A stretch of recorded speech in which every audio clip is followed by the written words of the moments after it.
Okay, everybody, let's get started here. First of all, I want to say thank you. What this is it's like a practice sort of preview. A week from today, I'm leaving for Greece, and actually a week from yesterday, I'm leaving for Greece, and I'll be doing a talk on relationships for the first time. I've never done a presentation. It comes up all the time in my live events and on teleconference calls and so forth, but I've never personally done a presentation just on relationships, and I'm being brought out to Greece to speak on that piece and how that's even happening.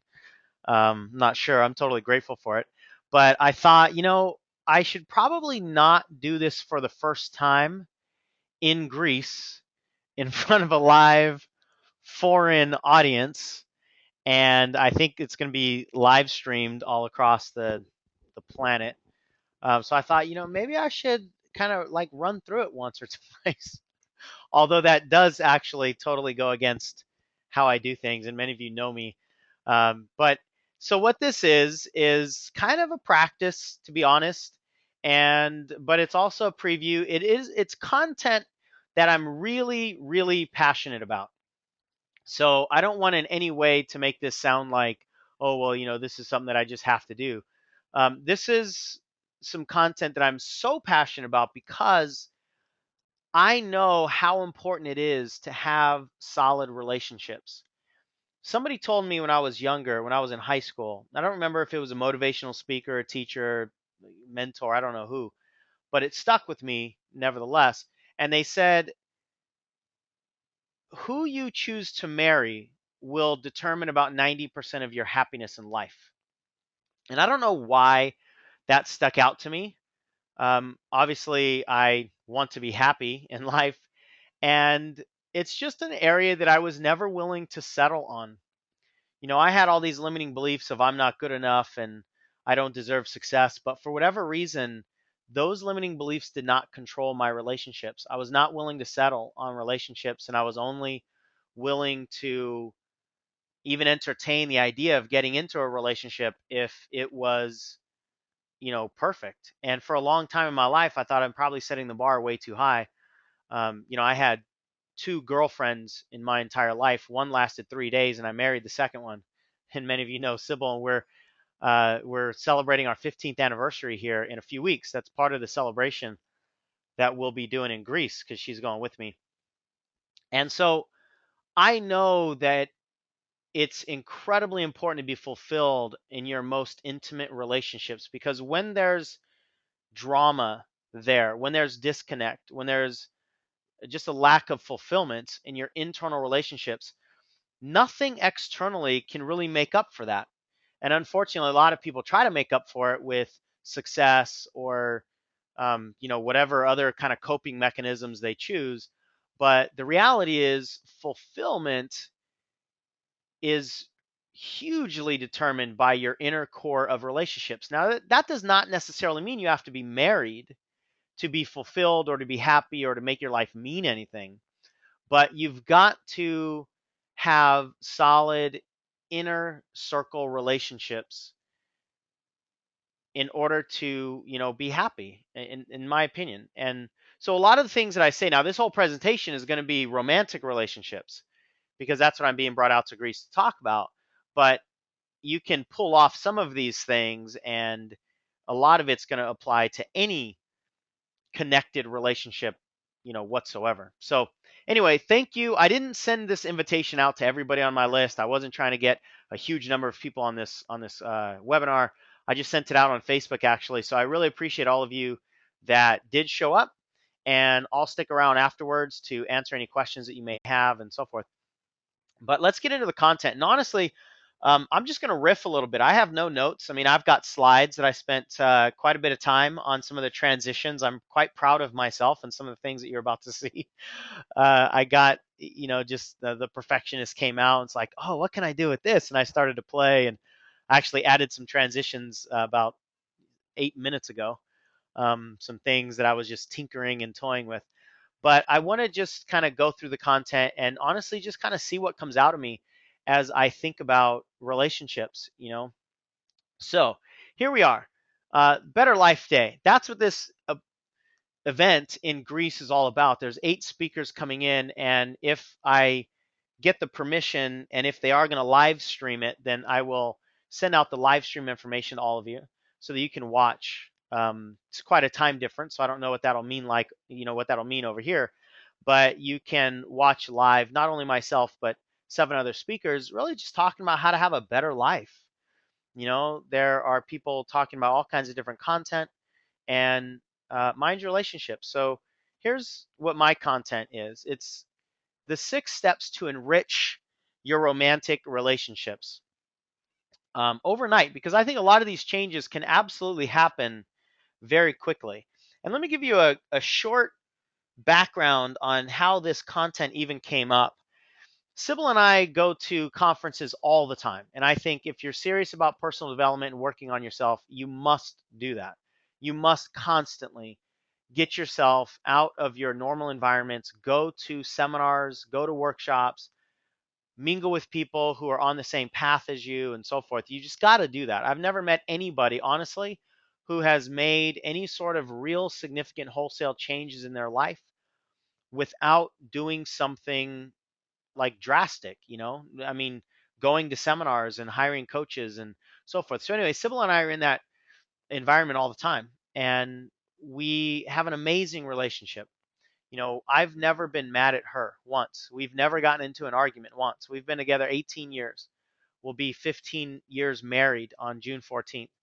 And we've never been, I can't definitively say she's never been mad at me, but I can say I've never been mad at her. And I can say that we've never yelled at each other. For 15 years, we've got 2 kids, bankruptcy, running a business together. There's all kinds of things that we've been through, and things that for a lot of people would sort of light the fuse to some emotional bombs and fireworks and stuff, and it just never happened with us. And so we're getting asked all the time by people, especially the people that just saw us interact at seminars, over the course of 7 days. They would say, "What do you do?"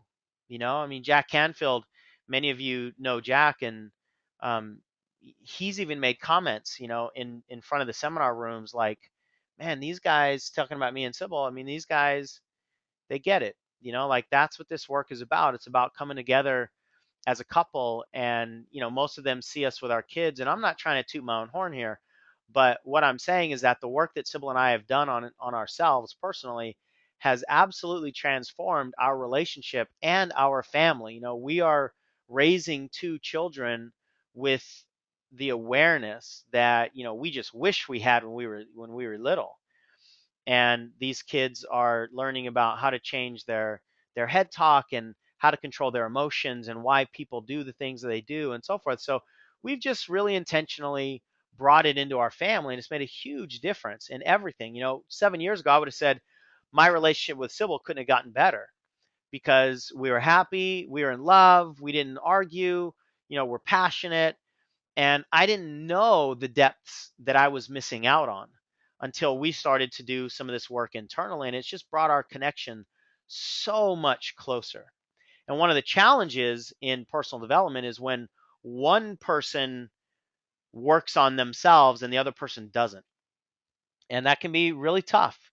It feels like you're growing apart. So that's another thing that Sybil and I really want to talk about. So anyway, we kept getting this question, what do you guys do? And one day we sat down and we like, yeah, what do we do? And we didn't know, because we don't have any rules that we follow. It's not like we ever went to counseling or relationship seminars and we've got a set of rules to do this and don't do that. So we really had to tease it out of ourselves. We really had to ask, what is it that we actually do? And many of you heard Sybil did one of our expert calls a couple of years ago on this topic, how to enrich your romantic relationship. So anyway, that's how this whole thing has kind of come about. Sybil and I will do content around this. I don't know what it'll look like, if it'll look like seminars or writing a book or something like that, but we will do, we will teach some of this work, because it is incredibly important. And I'm passionate about empowering kids. And one of the best way to empower kids is to show them a clean, healthy marriage, clean, healthy relationships, because they tend to model what they see. So this is us. This is our content. Now, here's what I believe to be true. I think most relationships look like this. And I think, we've got this kind of standard emblem, I guess, or image rather, of two joined wedding bands, right? And we tend to think that that's what life is really about. That's what relationships are really about, is people that are really connected that way, and kind of joined, right? Joined together. And I understand the reasoning behind that, but when Sybil and I sat down to say, what do we actually do? And actually, let me give you a little bit more background on that. I'm gone quite a bit, and in 2007, I was gone all the time. And now Sybil's involved in certain trainings where she's gone for a week at a time, um, and we certainly miss each other, but it doesn't add to any drama or challenges in our relationship. Meaning that I can be away and she doesn't get jealous, and I don't get jealous, or I don't get worried about what she's doing. And we don't, lean on each other in a negative way. We don't have any of those just nasty judgments or things that we project onto each other. And what we realized is that this little image that you're looking at here is probably the reason that most people do all of that stuff. Get jealous and um, have these judgments and accuse people of doing certain things. It's because of this interlocking. And for many of you, you've probably seen the movie Jerry Maguire. It's a very famous movie out here in the States. And one of the lines, there's this moment here, the little picture that I got, where Jerry Maguire is trying to get his girlfriend back, Renee Zellweger, and he goes on this, this little soapbox for a minute or two, and one of his famous lines in there is "You complete me," and that's how he sort of got her back, right? Is he just said, "You complete me." And as much as that has become an iconic phrase and something that has sort of made its way into our romantic language, I think it's actually the problem. I think that most of the problems start when we search for somebody to complete us, right? So here's the way it looks. You've got a woman, you've got a man, and they're attracted to each other, so they form this relationship. And the overlap right there in the middle is, I think, where all the problems come in, right? Because that becomes basically what their relationship is. The relationship is really formed inside the overlap there. So I have a question here from Jenny. She says, does Sean have kids? Yes, I have two kids. I have an 11-year-old daughter who's going into middle school next year, and a 7-year-old son. So they are getting a lot of this, internal personal development work that that we're doing on each other. So anyway, back to the relationships here. I think this is where the relationship really lies, and it's in the overlap that most of the problems occur, right? That's where the irritations are. That's where a lot of the arguments stem from. That's where the accusations are made. That's where we've got expectations. That's where we've got resentments, because we're expecting the other person to complete us. And when you expect somebody else to make you happy, that's not a good scenario, because your happiness is your responsibility.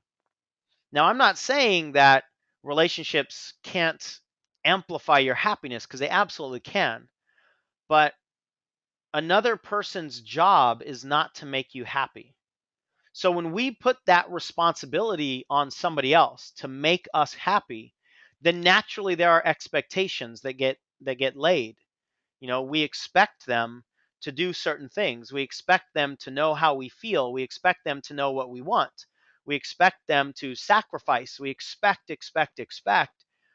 And that's what leads to the irritations. That's what leads to the resentments. That's what leads to the accusations. That's what leads to the judgments that don't serve us. I mean, I believe that that's what leads to all of the problems, is that overlap right there.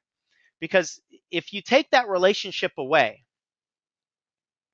and then you pull each person apart, what you have is two incomplete people. And that's dangerous. First of all, you're not incomplete. That's a dangerous story to be telling yourself in the first place, that you as a person are incomplete and you need somebody else to fill in that little bite right there. It looks like somebody took a bite out of you. And what happens is, in a relationship, especially if we've been in a relationship in the past and we've gotten hurt, that's exactly what a lot of us feel like right there. It feels like somebody took a piece of us with them. And now we're trying to find somebody else who will give that piece back to us, or who will have that exact same piece. And that's just setting us up to fail. I mean, that's setting our relationship. It's not fair to you. It's not fair to your partner. And again, ultimately, you're lying to yourself that you are incomplete. So if you don't have a hole to fill, then you won't be looking for somebody else that has your missing piece. And one of the reasons why that's so dangerous is because a lot of times the people that have what you perceive to be the missing piece don't have a lot of the other things that are really important to you in a relationship. So for instance, let's say you were in an abusive relationship. What happens a lot of times is, in the very next relationship, people will decide to go find somebody who won't abuse them. So that piece is there, called non-abuse. But a lot of times people, several years into the relationship, they realize, I actually don't like this person, right? I don't love this person, or I'm not even physically attracted to this person. He or she doesn't abuse me, but I actually don't like them. And that might sound really far-fetched, but I've heard it time and time and time again in dealing with people who've had broken relationships in the past, especially abusive relationships. So we tend to go looking for that missing piece, or looking for the piece that's not there, like in this case, the abuse that's not there. But we're not clear on what it is that we do want. Not only are we not clear that we are whole and complete, we're not clear on what that circle looks like in the other person, because we want somebody who's also whole and complete, for it to be a healthy relationship, right? Or another example is, maybe you feel like you don't have a lot of humor in your life, so you'll find somebody that can bring humor into your life, and you might feel like that piece is now fulfilled. But maybe their humor is a way to mask all kinds of deep personal pain, and they're not emotionally available. So you got the humor, but now you don't have the emotional connection that is actually more important than the humor. So this is what's happening a lot of times when people are searching for that missing piece, the missing piece that they have, and they're searching for somebody else that fits their missing piece. I just think it's dangerous. So I think, instead of this overlapping relationship, I think an enriched relationship looks like this, where each person is whole and complete as is, and you just touch. You don't overlap. You just touch. So on the left there, that's Sybil in my relationship. Sybil is whole and complete without me. And I am whole and complete without her. And that's why we're so connected. And I know that's counterintuitive to the way that we're generally taught, or the way that we might think it has to be. We've got to have this interlockingness in order to have this strong unit. And I believe it's the exact opposite. I believe that the more whole and complete we are without the other person, the more connected we can be. Because look, if my circle is complete, I have more to give her. I'm not missing that big chunk. And if her circle is whole and complete, she has more to give me. And if you just take a look at, how much area is actually in here, you have two full, complete circles. Whereas before, you don't have two full and complete circles here. You've got, I don't know, maybe a circle and a half, if that, maybe a circle and a third, something like that. Yeah, probably about a circle and a half. Wouldn't you rather have two full circles of richness, of joy, of love, of happiness? So instead of this idea of finding somebody that completes you, I wish Tom Cruise would have said, "You compliment me." So I don't think you need somebody to complete you. I think you need somebody to complement you. And as much as that might sound or feel like I'm splitting hairs, I'm telling you, I think this is the biggest piece in relationships. And what that means is your circle must be complete. So you've got to do the work on yourself. Sybil and I attribute a lot of our connectedness in our relationship to the times that we were both individually and separately, crying, going through these big ahas and understanding where our limiting beliefs are and understanding where the pains are and what needs to be healed inside of us. So instead of us expecting the other person to do that, we healed our own wounds. And when you heal your own wounds and you can show up more fully present and just more full in your relationship, everything is so much easier. And I'll tell you, the the disagreements that you have, because Sybil and I absolutely disagree on a lot of things. But disagreement with this model right here, when we're only touching each other, is way different than disagreement right here when we're overlapping on each other. Because a lot of times those kinds of disagreements get totally irrational really quick because of all those other things I've been talking about, the expectations, the irritations, accusations, all the Asians, right? Um, having a disagreement like this, when we're just talking about two people that complement each other, is amazing. And every time Sybil and I have a disagreement and we discuss it, and we don't blame each other and we don't project onto each other, and we take full responsibility. Our disagreements sound like this: when this happens, this is how I feel. This is my judgment that I make. And this is what I would really request of you. And that's a whole different kind of discussion than you make me feel bad, or you don't trust me, or you don't respect me. We just don't do that. And the reason we don't do that is because of this model right here. Because we take full responsibility for our own fullness. We take full responsibility for our own completeness. And there are times when feelings get hurt, absolutely, but it doesn't cross the line. Let me take a couple comments or questions here. Bridget says, "Love this. You're so on." Cool. Thanks, Bridget. Another question from Kimberly says, "What happens when you've already married someone who is not whole and complete?" That means that you found yourself a human, Kimberly. And, not that we will all be completely done with our work, but I think wherever you are, and I'm just talking to you specifically personally right now, wherever you are whole and complete. I don't have a slide for this. If I would have thought of this beforehand, I would have. But even if, let me go back here a little bit. Even if we take the slide where the two people are, that seem like got a chunk out of them. If I would have thought of this beforehand, I would have gone ahead and drawn a border around that piece and said, you know what, even if this is what your shape looks like, you're still whole and complete as that shape. And now you just want to increase that wholeness and increase that completeness. So I think it's about embracing where you are, embracing everything that's happened to you in your life, and just deciding that you are whole and complete and there's work to do.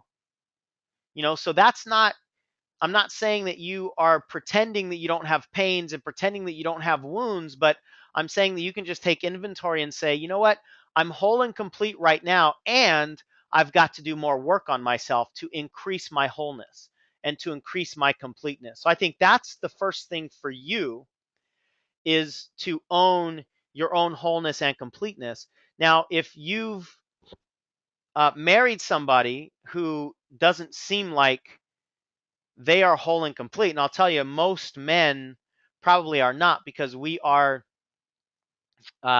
programmed to hide all of our pains. We're programmed to run from all emotions. We're programmed to not let anybody know that we have vulnerability and weakness and all that stuff. So what that means is most men are running around with deep secrets from themselves. Sometimes they show up as, they're trying to keep secrets from others, but most men are trying to keep secrets from themselves, called I'm human, and I have pain, and I have vulnerability, and I have fear.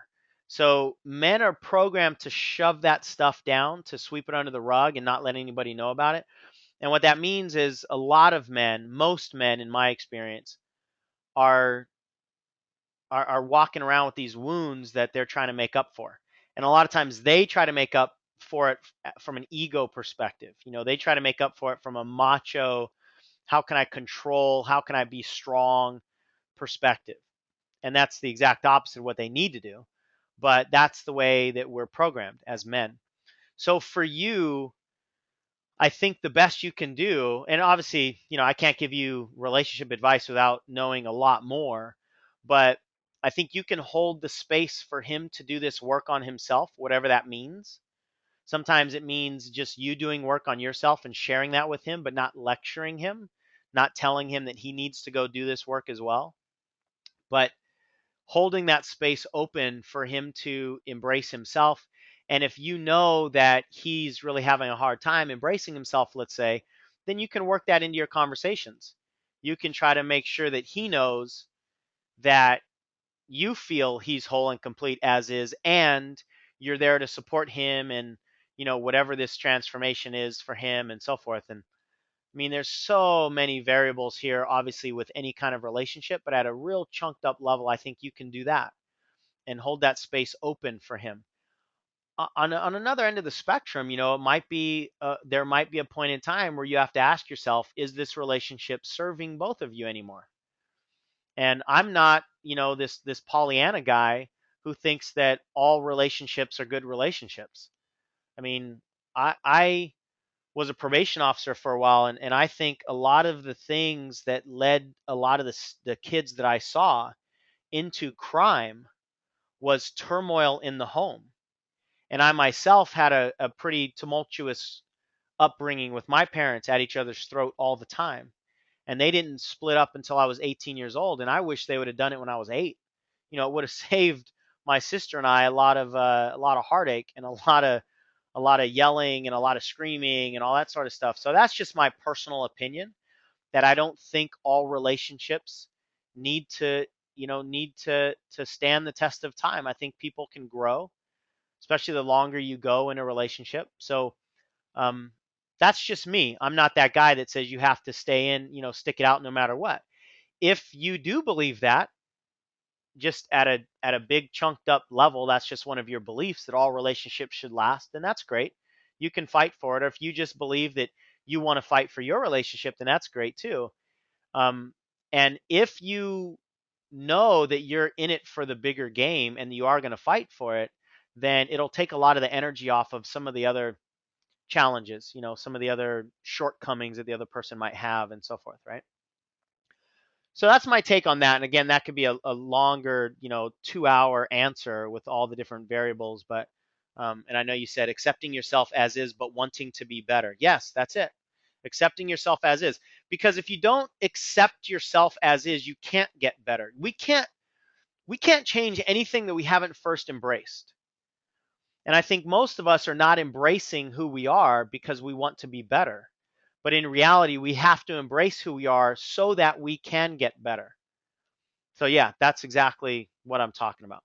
All right, let me get back into the content here. Let's see where I was. So I wish Tom Cruise would have said, "You compliment me." And so you got to remember that you're whole and complete as you are. Now here's the beauty of this: when you two are whole and complete as you are, here's where your relationship fits in. Your relationship is like a third entity. And again, there's no overlap between either one of you and your relationship either. And this circle is bigger because I believe that your relationship can be much more rich and more fulfilling without all of those irritations and accusations and frustrations and judgments and pain and expectations and all that stuff. Your relationship has so much more inside of it. But when we have all that negativity, it really poisons a lot of the positiveness that we can put into our relationship. So we are stunting, the growth basically. But when you're clean, you're whole and complete, your relationship can be whole and complete on its own. And this all came to Sybil and I after, talking about it for 20 minutes or 30 minutes. And then we thought, this is really cool because if you notice what this actually looks like, Sybil's a huge Disney fan. So it actually looks like Mickey Mouse, right? Kind of looks like Mickey Mouse. And so we sort of call this the Mickey Mouse model of marriage because this is the model that will make everything so much cleaner in your life, I promise. And Mickey's always happy, right? This will lead to much more happiness and joy in your world. And so it's really about you becoming more complete with yourself. So that's the overall concept. But now I do want to give you 6 steps, and Enrich becomes an acronym here that you can see. And these are sort of the how-tos, some of the things you can actually implement and make some changes in your communication or the way that you think about, your relationship or talk to each other or what have you. So the first E, or the only E, the first letter, the E stands for, I just realized that I don't have notes and I have fill in the blanks. So hopefully I remember what this content is. The E is to eliminate. Oh, I have them filled in here. Oh, great. Whew. Sorry, I'm such a dork. Eliminate your expectations. A lot of times I just leave them blank and I tell people what to write, but I forgot I did actually put them in here. Um, eliminate your expectations. Now, many of this is one of the concepts that I teach in general, that all irritations and all frustrations and all disappointment come from unmet expectations. So if you are unsatisfied in your relationship, I can guarantee you that you have, well, let me rephrase that. You can be unsatisfied without all this other negativity stuff. But if you are disappointed, if you are irritated, if you have any negative energy in your relationship, it is because you have an expectation that's not getting met. So if you say, well, my husband doesn't buy me flowers. Well, you have an expectation that husbands are supposed to buy you flowers. And if you didn't have that expectation, the fact that he doesn't buy you flowers wouldn't upset you because he's not violating any of your rules, right? Because our expectations become rules that the other people, I would say most of the time, don't even know about. Or that rule is just not as important to them for all kinds of other reasons.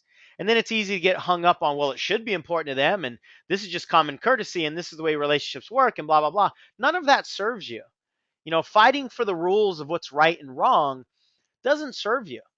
Now, if that's something that you're going to fight for, that one of the things that's important in your relationship is for somebody to do something, then you might have to entertain the idea that this person that you've chosen just might not be the one that's going to compliment you then, because your values are not matched. I don't have time to get into it in this presentation, but one of the most powerful things you can do as a couple is to do values work. I know many of you on the line here, you've been through the values work. And when you do values as a couple and you realize what's truly important to each one of you separately and individually, and what's important to each one of you in a relationship perspective, from a relationship perspective, then all kinds of things get illuminated. You might realize that the things that are important to you just aren't important to them. Or you might realize that you both have the same things that are important to you, but the definition of those things are different. Like, for instance, there's a comedian that talks about relationships, and he said when they do studies on some of the highest values in relationships, humor is important to both men and women. However, what humor means to men and women differ. So for men, well, let me start with the women. For women, what humor really usually means is he can make me laugh. For men, what humor usually means is she laughs at my jokes. So that can be incredibly different, but the same value is there, but it's different, right? Or for men, the woman needs to have a sense of humor. A lot of times those two things are obviously kind of go hand in hand, because her sense of humor means that she'll laugh at my jokes. But so sometimes the value is the same, but the definition of the value or how it's applied isn't the same, right? So anyway, when you clear your own holes and wounds like I've been talking about, then you won't have the expectations for other people to do things for you and to make you happy. And that's gigantic. One of the things that I think is really important is that you don't expect your partner to fill all of your needs. I love the story that Jack Canfield told one time. This was such a huge aha for me. He said in a small group that I was a part of, he said that his wife just doesn't care about this about a lot of the stuff that he does. He's like, she hasn't even read most of my books. Jack's written like 65, 70 books, and his wife doesn't even read them because she doesn't care. And for a long time, he was making her wrong for that, that she should support him and she should care about this transformational work and all this kind of stuff. And then he realized that by him expecting her to be somebody she wasn't serving anybody. It wasn't helping their relationship. It was causing him to take a look at all the other areas that she was deficient, right? And so he realized this was a need that he had that his wife wasn't responsible for filling. And if it was a need that he had, he's responsible for filling it. So he went out and started this transformational leadership council that now has over 100 people that get together, twice a year and talk about this stuff that his wife didn't care about talking about. So now his need gets fulfilled. He released the expectation of her having to do that, and their marriage is better. And that was so huge when I heard that. And so I thought, what are some of the needs that I'm expecting Sybil to fill? And I share this obviously a lot of times with people who are going through relationship issues.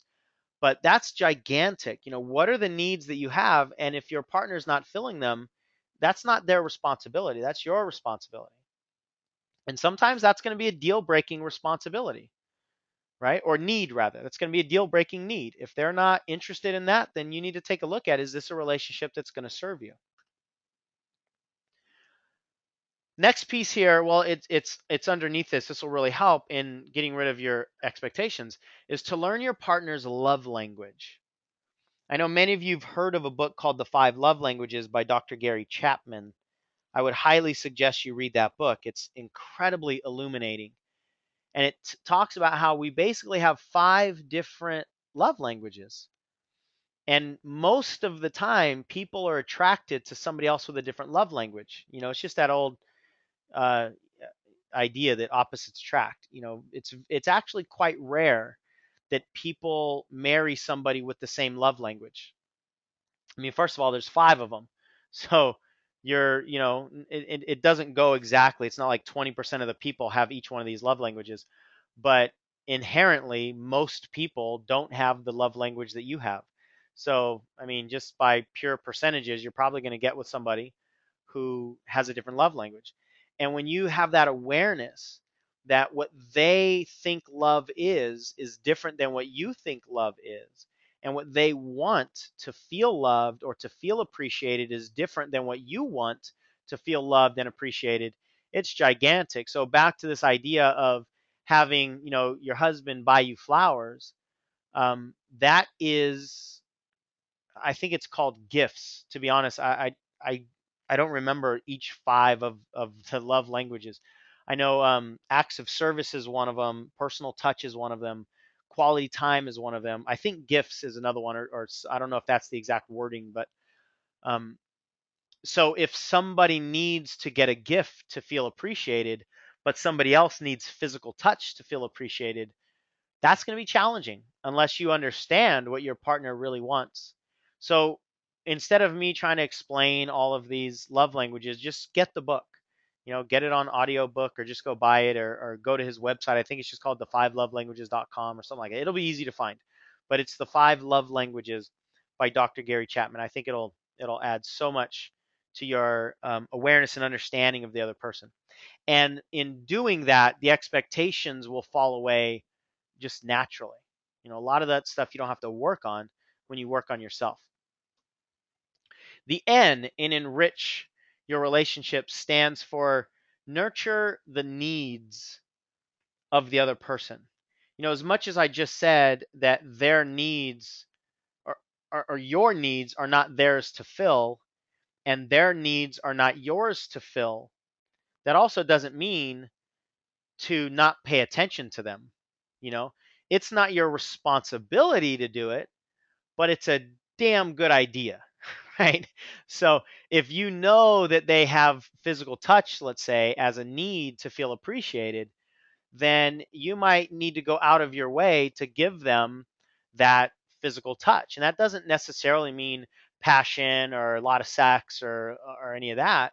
It sometimes just means like a touch on the shoulder while you talk to them, or it could mean no words whatsoever and just walking up behind them and just rubbing their back for stroke their back for a couple seconds. I mean, that's huge. It's huge to me because my love language is physical touch. It's huge to me. So it's not Sybil's responsibility to do that, but because she knows that's my physical touch, she does that more. And her love language is acts of service. And so, one of the things that I've been doing quite often recently, and she'll attest to this, is like washing the dishes. And I know that doesn't seem like a huge deal. I never thought it was a big deal because I don't care. Acts of service don't mean love to me. So it doesn't, if Sybil doesn't do things for me, I don't think she doesn't love me. Now, she doesn't consciously think I don't love her, but it kind of, the appreciation takes a hit a little bit when I'm not doing things for her. I'm not helping her with some of the chores and stuff like that. And it wasn't until recently that I realized how important that is to her. And so now I've been doing the dishes a lot. And I'll tell you what, doing the dishes is one of my top 5 most hated things on the planet.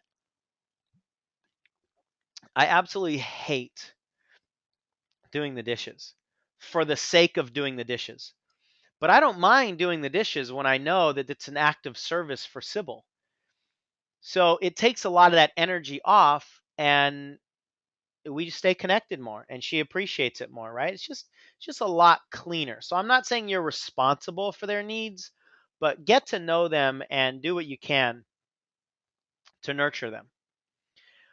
Another piece here, and this is gigantic. Now, the first one, plan time together, that's pretty self-explanatory. I think a lot of couples know, especially when you have kids, that one of the first things that goes is your quality time together. And that really starts to drain the connection. When you stop going to the movies, when you stop playing golf, when you stop just hanging out, when you stop talking to each other because you've got all these other responsibilities, and it's easy to lose the passion. It's easy to lose connection. It's easy to lose, you know, just keeping up with each other, knowing what each other wants and all that stuff. It's easy for all that stuff to go away, especially when children are in the mix. So you've got to fight for that. You really have to make that a priority.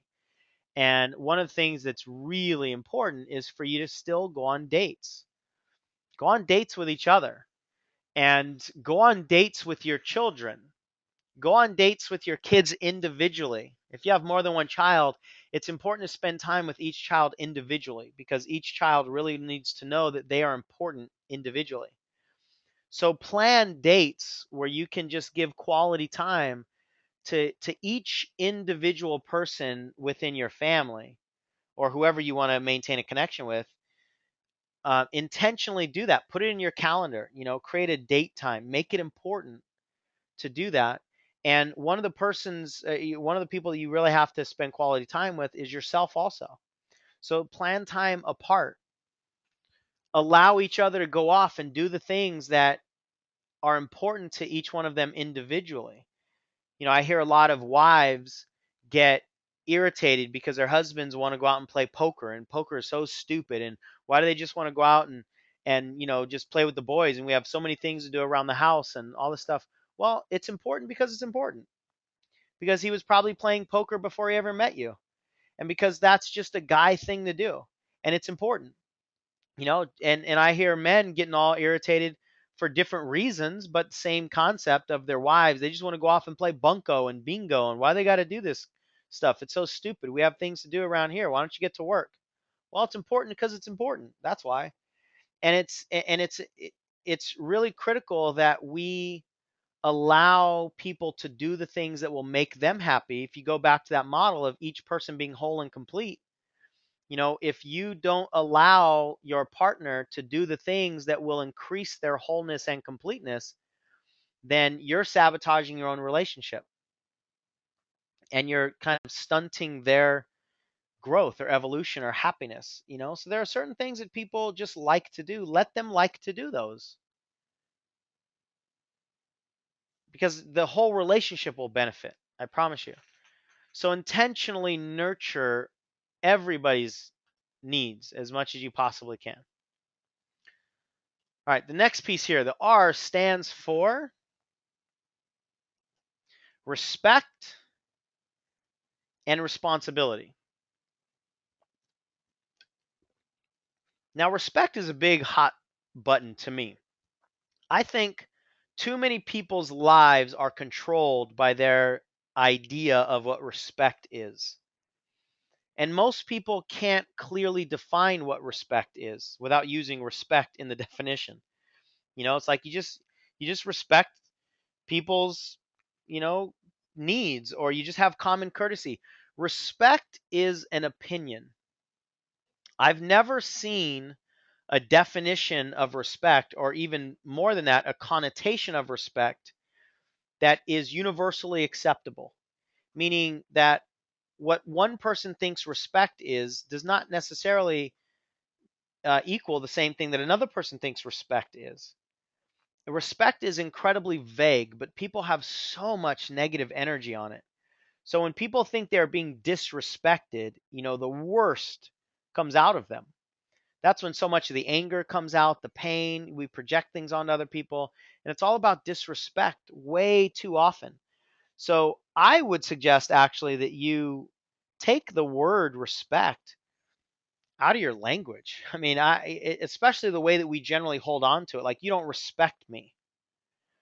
There's just not a lot to hold to. There's not a lot to do with that. It's just too vague. And so often our arguments come down to these vague concepts that not only do the two people not agree with, the two of them don't even understand at the same level what the other person thinks that word means. So that's not the kind of respect that I'm talking about. Respect them as a human being. I'm talking about respect their, yeah, everything that we've already gone through, basically. Respect the idea that they have a love language that's probably different than yours. Respect the fact that they have a love language. For me, respect is almost like embracing it, accepting it. Embrace the idea, respect the fact, because it's a fact that their love language is probably different than yours. Respect the fact that they do have these pains or wounds that they might be trying to make up for. Respect the fact that they want what it is they want. Just respect and embrace everything that's there. And when you do that, and then you take ownership and responsibility, which I've already alluded to, obviously these things kind of interweave a little bit. When you take that responsibility, everything is so much cleaner. A lot of people think that relationships are 50-50. I'm 50% responsible, you're 50% responsible in our relationship. And I disagree. I think responsibility in relationship is 100 100. You have 100% responsibility for your happiness, for your part in this relationship. And I have 100% responsibility for my happiness, my completeness, my part in this relationship. And when we're both 100% responsible for our own experiences, oh man, it's a different world. It's just a totally different world. And everything becomes cleaner. Now, we have this golden rule out there that says treat others the way you want to be treated. And I get that. You want to treat other people with gentleness and uh, respect is part of that, obviously. Um, but what I like is not to treat others the way you want to be treated, but to treat others the way they want to be treated. And in a relationship, I don't want you to think about these as sacrifices. I don't see me washing the dishes as a sacrifice. I see me washing the dishes as respecting Sybil's love language and helping. It's more of a contribution. I'm contributing, I'm not sacrificing. I'm contributing to the wholeness of our marriage and our relationship. I'm not sacrificing something that I really hate doing or something that I really want to do instead in order for me to fulfill something that Sybil wants. Because when you think of the things that you do for the other person as a sacrifice, boy, that's only a half a step away from resentment. Because we tend to resent other people for the sacrifices that we have to make on behalf of them. So it's important that you hold on to it in a different way, that this isn't a sacrifice, it's just a contribution. You're contributing to the wholeness and the happiness of the marriage or the relationship and your own happiness just by doing certain things, maybe a little bit differently than you would have done them otherwise. But you've got to understand the way that other people want to be treated and move that way as much as you can. That doesn't mean you have to change everything about you and bow down and do everything that they want you to do. Absolutely not. I am not that guy either. I don't think you need to transform into the person that the other one expects you to be, because I think at that point that, that's probably a deal breaker, right? I don't think you should ever change who you are in order to fit into somebody else's ideals, in order to fit into somebody else's expectations, because I think nobody wins there. Why would you change yourself, who you truly are at a core level, to make somebody else happy? Because now you're not yourself, which means you're inherently unfulfilled and you can't be happy in life if you're changing who you truly are. And they're not getting who you are anyway. So even if this different you is pleasing them, they're not getting the best of you or the most of you. So I think everybody loses in that situation. So that's not what I'm saying. Become the person that the other person wants you to be, but you can just make contributions. And the connotation of that is so much different. The I, this is a big one. Importance is imperative. Many of you have seen that idea that everybody's walking around with a sign on their neck or a sign on their forehead. I've heard it several different ways, but everybody's walking around wanting to feel important. And I think it's one of the most critical issues in broken relationships is that each person, one person or each person doesn't feel important. This just gave me an idea. Going back to the responsibility piece on the last slide, what happens a lot of times in relationships is that we start noticing, the deficiencies of the other person. We start noticing what they're not doing anymore. They're not taking out the trash. In my case, I wasn't doing the dishes. It's easy to look at the things that the other person's not doing. And I would say probably 95% of the time, if you ask yourself a question that's internal, meaning how am I not doing that also, you'll usually get a huge aha. So for instance, there's times in our marriage where I will be noticing that Sybil's not appreciating me. She's not saying the things that I'm expecting her to say. She's not telling me I appreciate you for working so hard, and she's not doing all this stuff. And of course, if that's my thought that she's not doing this, then I'll look for where she's not doing this, and I'll miss all the things that she is doing because I'm, at an unconscious level, I'm searching for all the deficiencies. So even when she does appreciate me, it rolls right off because I've got a story in my head called "She's not appreciative of me."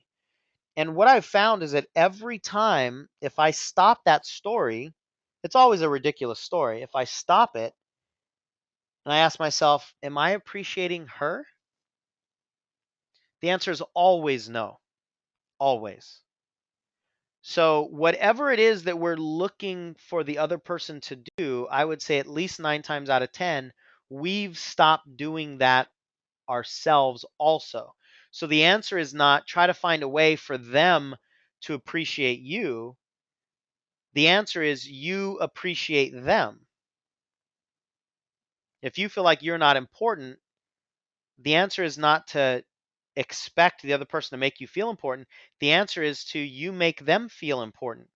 And I guarantee you, it's like you can infuse that energy as well. If you go back to that model of the 3 different circles, the Mickey Mouse model, if you feel like appreciation is not in that bigger circle of your relationship, you put it in there. Don't expect and wait for the other person to put it in there, but that's what we usually do. We get our feelings hurt, we make them the bad guy, and we have this story called "They're Not Doing This." You put it in. If that's an ingredient that's missing, then you be the bigger person and you put it in. And I can tell you almost all the time, when you put it in, you will experience more of it. You'll notice that a lot of it was there in the first place and you just weren't noticing it. But by you throwing into the circle what it is that you want to experience that's important to you in your relationship, they will usually do the same. But it's really important that you don't do it with that expectation. Don't make somebody else feel important so that they will make you feel important, because that's not clean. That's not a clean contribution. That's doing something and expecting somebody else to reciprocate. And that's always a lose-lose battle, because usually when they reciprocate, it's not good enough, it's not the way you wanted it to be, or it's only because you did it first and you don't accept it as being genuine.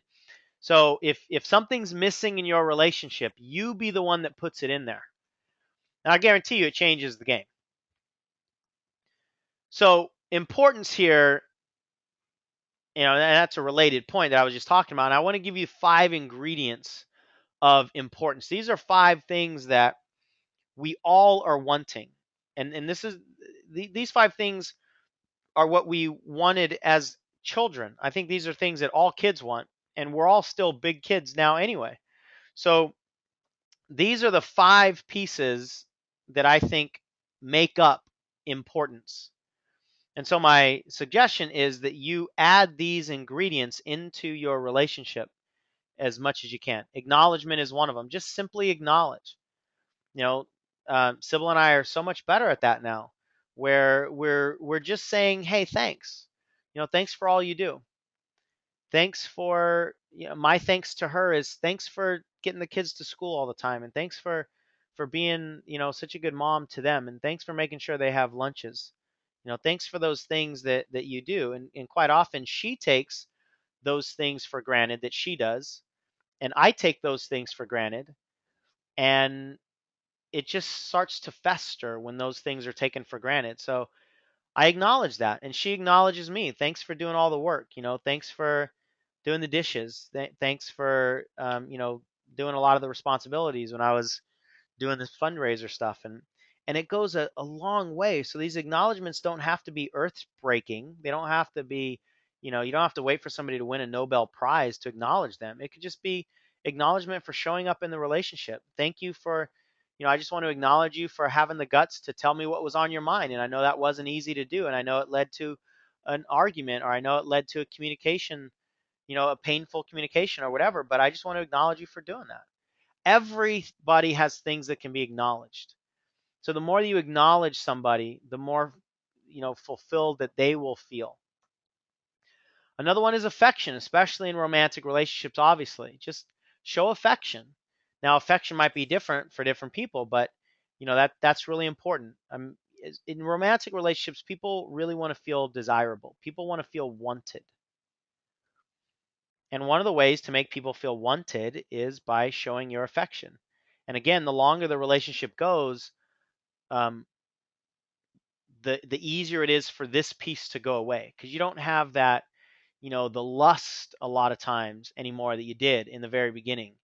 And you don't have the time when there's kids involved, and there's businesses, and there's all kinds of other responsibilities, and there's houses and things like that. A lot of times just not time, but you've got to make time. That's a flame that you cannot afford to let burn out. You've got to continue to fan that flame of affection. And it's quality over quantity. It's not, you don't have to spend a lot of time there, but you've got to spend some effort there. The third A is appreciation. And acknowledgement and appreciation aren't necessarily the same thing. You can do them simultaneously. A lot of times you can acknowledge and appreciate somebody at the same time. But, acknowledgement is just almost neutral sometimes. Hey, I noticed that you did the dishes. Thank you for that. I just want to acknowledge that I noticed that, right? Appreciation is where you appreciate the person, so it might look like, um, I acknowledge that you did the dishes, and I really appreciate you for stepping up and taking on more responsibility when I'm away. So that's kind of a combination of acknowledgement versus appreciation. So they are different. Appreciation is more of the heart and you appreciating the person, but acknowledgement is more a little bit neutral. They're both important. Acceptance, huge. We've talked about that in some of the questions I've answered already.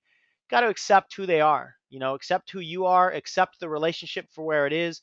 If your relationship is not where you want it to be, the very first step is to accept that it's exactly where it is right now.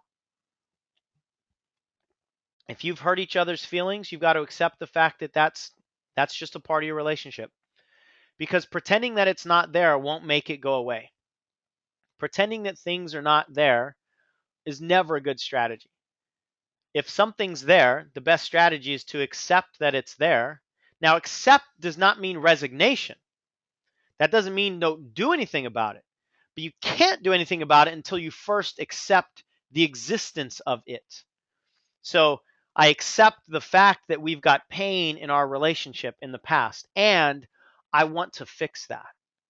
I accept the fact that you cheated on me, or I cheated on you, or I accept the fact that I had thoughts of leaving.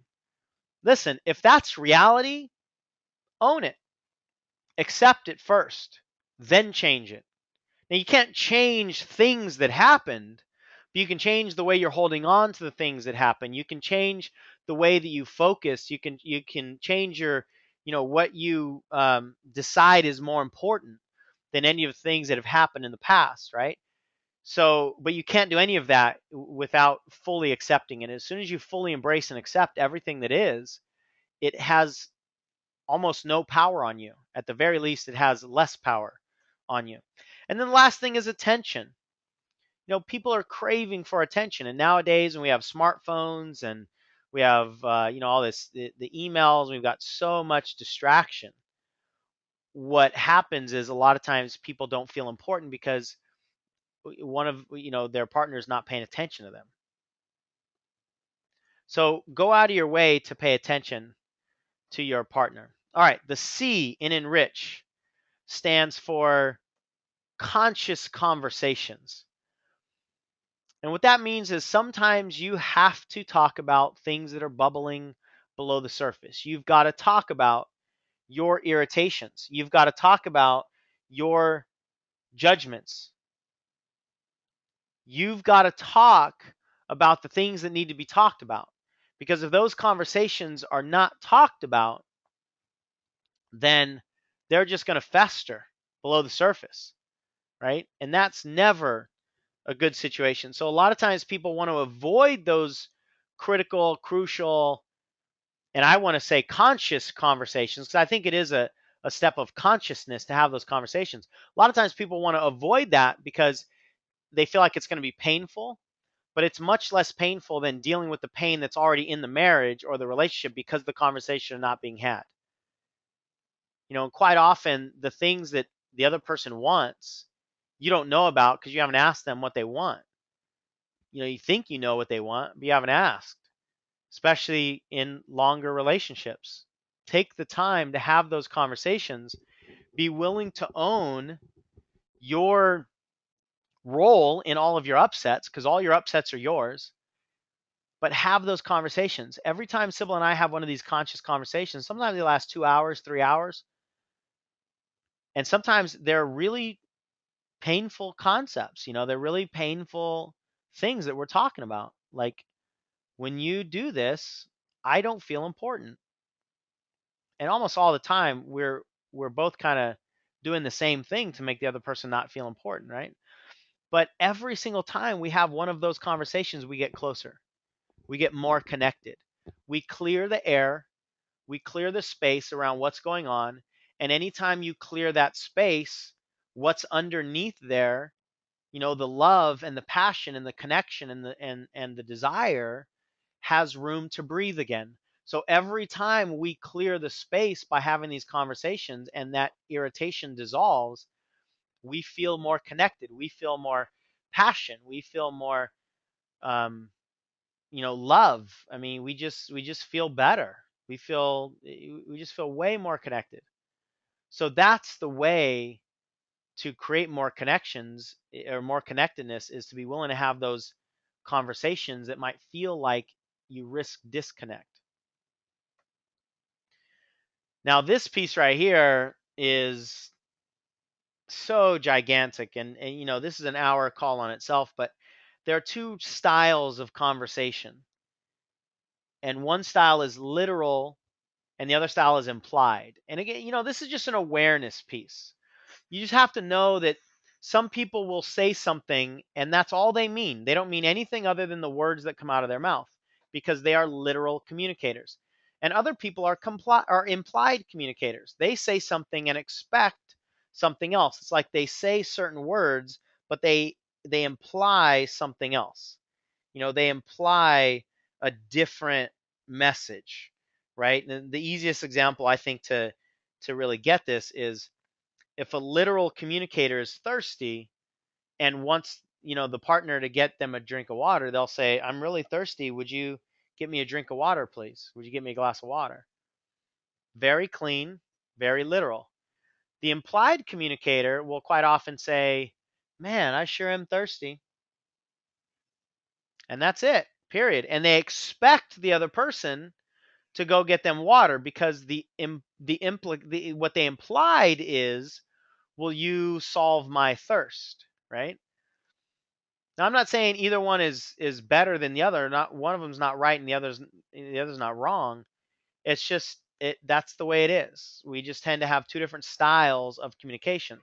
And again, this is one of those areas where my experience is that most people in a relationship marry the opposite kind of communicator. Just most of the time, not all the time. But just have awareness on that. And finally, the H is to honor your happiness. And that's your individual happiness and also your happiness in the relationship. Listen, you got with this person for a reason.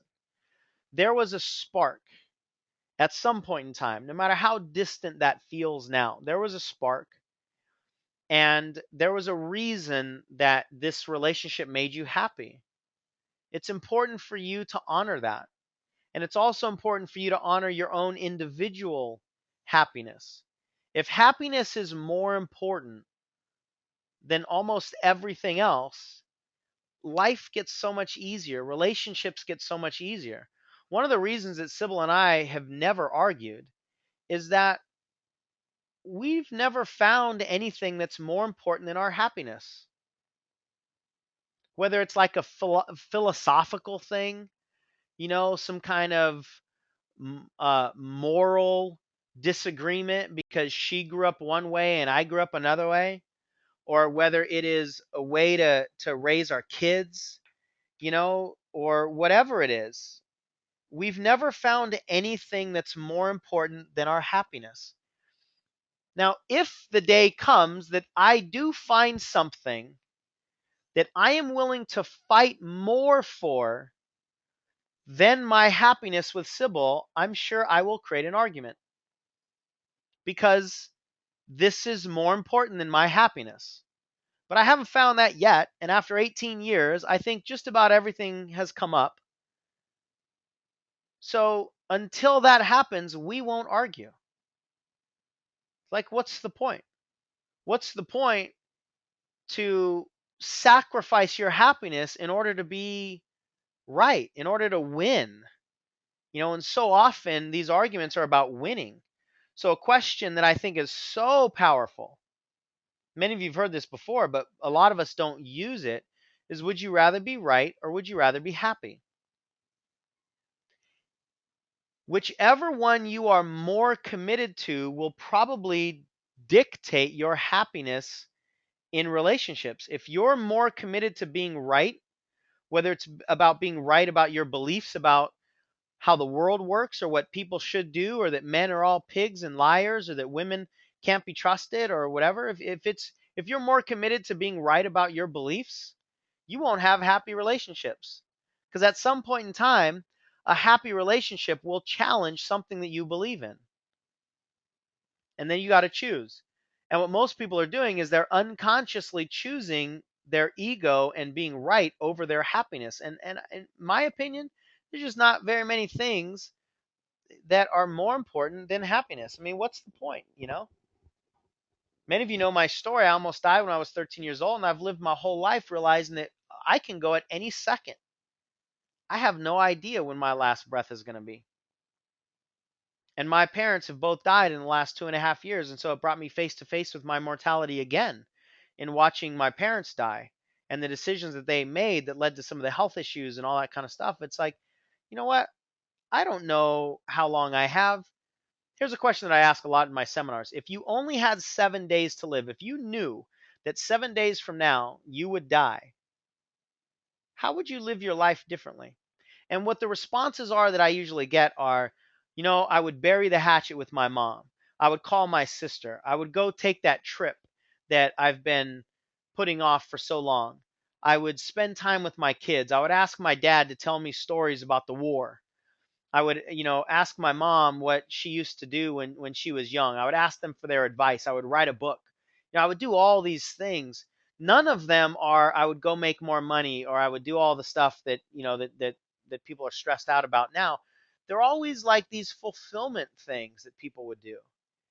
And so my question always is then two things. Number one, if that's the way you would live the rest of your life, if your life only had 7 days to live, why don't we live the rest of our life that way, even if our life has 70 years to live? If that's how we would live a rich 7 days, then why don't we decide to live a rich 7 years or 7 decades that way?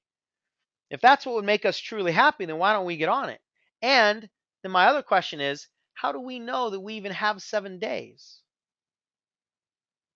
So let's get really busy being happy. And if that's more important to you, watch how your arguments dissolve. It's almost impossible for two people who are committed to happiness to argue. It's just impossible. You just can't do that. So would you rather be right or would you rather be happy? And then the last piece here is just to pre-decide that every single day will be full of joy. That is a decision. Joy is a decision. It's not a reaction, although most people live like it's a reaction. They need things to happen in their life for them to be joyful. They need there to be no traffic. They need a parking space to be open up in the parking lot. But you can pre-decide that every day will be full of joy. When my dad got diagnosed with cancer, I pre-decided that these last days, however long it's going to be, it will be beautiful. And because I pre-decided that it would be beautiful, it was, because that's what I looked for. So pre-decide that every day will be full of joy and commit to the joyfulness in every day first and then deal with whatever comes up from a pure joy perspective. So hopefully, these tips and concepts have been helpful, and I guarantee you that when you do this, you've got a much better chance to live your life like Mickey Mouse. You know? I mean, what if, I can't look at that picture without smiling. You probably just heard me smile. I mean, what if that right there was our highest priority? That right there.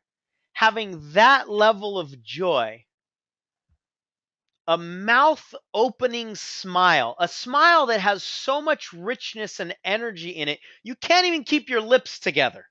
That kind of joy. What if that was our highest priority? And what if we sought relationships out that would amplify that instead of expect our relationships to create that for us? What if we sought out partners and we gave this to them instead of doing the taking? What if we did more of the giving, right? How would life be different? I mean, how many things that we're pretending are big deals in our life would just go away because they're actually just not that big of a deal? That's what I want.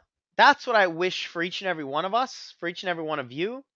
And I guarantee you, for those of you that have kids or that you're going to have kids, they get that. They feel that.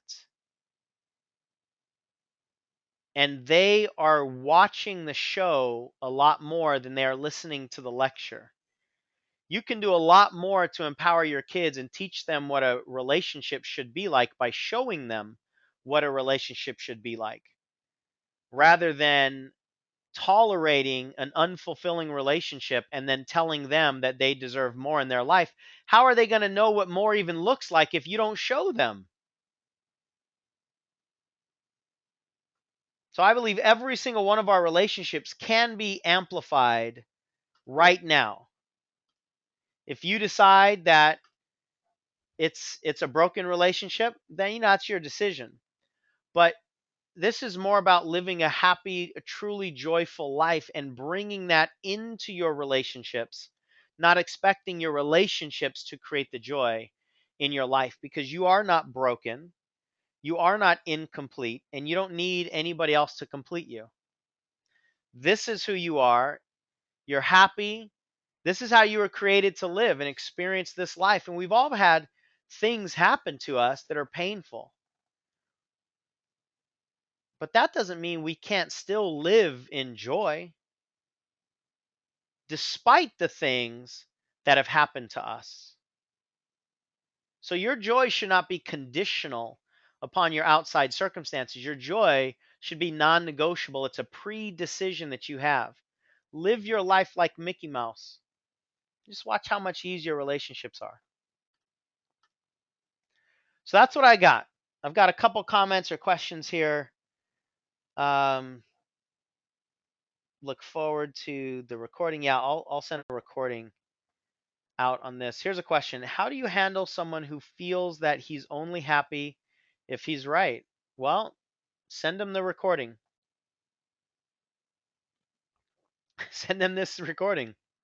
Who knows? Maybe it'll help to hear a man talk about this stuff, which I do consider myself. um, you know what? Honestly, sometimes you can't affect that change for somebody. You can hold the space for them to make that change, but sometimes you're not responsible for making that change. So maybe that's a conversation that you have. Maybe you realize that you were pretending that you needed to be right before you were happy. So I would say that most of the time, well, let me finish that thought. If you used to be, you used to need to be right before you were happy, maybe you just share with him that once you decided that it was more important to be happy than to be right, things change in your life. Or maybe in the middle of a discussion, you just turn the other cheek. And that doesn't mean walk away or step down. You just You can still, here's the thing, it takes two people to argue. I've believed that from the earliest days I can ever remember. I've always challenged. I've had a standing challenge. When I was in high school, I had a standing challenge. I give $100 to anybody who can make me argue with them. And they would tell me things, and they would call my mom names, and they would say blah blah blah. But they can't make me argue with them because an argument requires two participants. So it's impossible to get lured into an argument. It's only possible to choose and opt into an argument.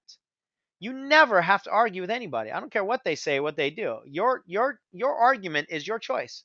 And so I would suggest you model the fact that it's more important to be happy than right, because if you don't get into the who's right conversation, he has nobody to argue with. I don't think he'll just go into go into the corner and argue with himself about who's right or who's wrong. So when you withdraw your part in the debate kind of falls down. And that doesn't mean that this is going to be a shift that happens immediately, although it might. But that's what I would do. Live that way instead of expecting him to get that way, right? All right, so that's the let's see. Okay, I just got another question. Yes, works like a charm. You're absolutely right, Lisa, it does. So if any of you have any other questions that I can address, I certainly will address them. And don't just raise your hand because I'm not really paying attention to the hands being raised. Type in your question in the question box and it shows up for me.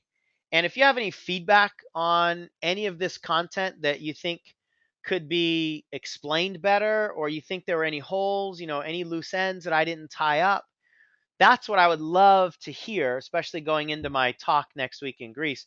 I would love to hear your experience of the content. What really worked for you? What would have worked better for you? I would appreciate it if you just share some of that with me. Um, and I'm unoffendable when it comes to your feedback. So please, don't withhold anything because you think it'll hurt my feelings, because I'm in charge of my feelings, not you. But I really appreciate you showing up. I appreciate you having the energy, the attention. I appreciate those of you that threw some questions out there in comments. I appreciate all of that. And hopefully there was something of value that you can take out of this presentation and take it into your relationships as well. And please let me know how it goes. I love to hear some of the outcomes of the decisions that you made. Maybe you chose to be right, or sorry, maybe you chose to be happy instead of right, and it avoided a big upset, or it led to a conversation with your kids about the difference between right and wrong, and what is right and wrong, and what happens if you start committing to happy instead of right, and what kind of conversation did that turn into for your kids. So please keep me posted, send an email, and with your feedback, what I would love for you to do is to send an email to me and I'm going to send this to everybody in your chat window here in a moment. Send an email to Sean at coachshansmith.com. So if you have your chat window open, it should have showed up. Sean at coachshansmith.com. Or if you just want to message me on Facebook or however you can get a hold of me, I'm pretty available. Please send me your feedback. I would really, truly appreciate it. So with that, everybody, I wish you the best, joyful, happy-filled rest of the day. And I'm here to help in any way that I possibly can. Again, thank you for your feedback and your attention and your energy. And hopefully you can, this can fulfill you on some level in your relationships, in your internal life, or your individual life rather. So with that, I'm gonna sign off for here, and I'll talk to you all real soon. Take care, everybody.